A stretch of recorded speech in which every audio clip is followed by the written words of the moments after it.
પહેલાં અંગ્રેજીના ફેમિલીવાળાનું પછી ગુજરાતી નીચે આવીને કરો તો એને કાકીનું અંગ્રેજી જ ન આવડે. એને કાકી, માસી, ફઈ, હંધી, આંટી. આપણે ગમે એને આંટી કહેવાય, કાંઈ વાંધો જ નહીં.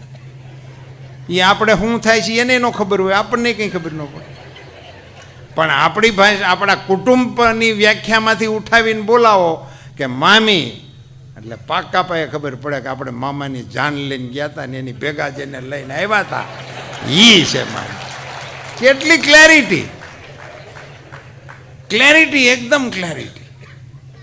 સંબંધોની કેટલી બધી સ્પષ્ટતાઓ છે એની એ. અને આ બધી ખાલી આ વ્યાખ્યાઓ માટે કે બોળખાણ માટે કે એના પૂરતું નહોતું.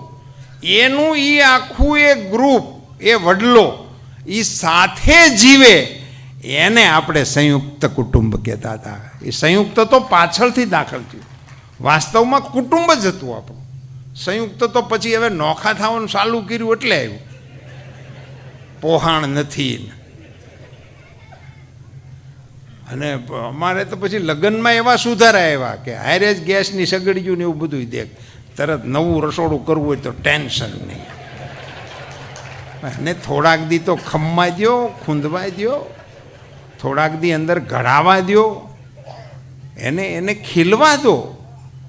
એનો તમે ઓથ તોડી નાખો છો એ તમને ખ્યાલ નથી. તમે એની ઉપરનું કવચ તોડી નાખો છો, એને રેઢા મૂકી દો છો. આપણે એને સ્વતંત્રતાને નામે આ વિઘટનને સમર્થન આપવાનું શરૂ કર્યું.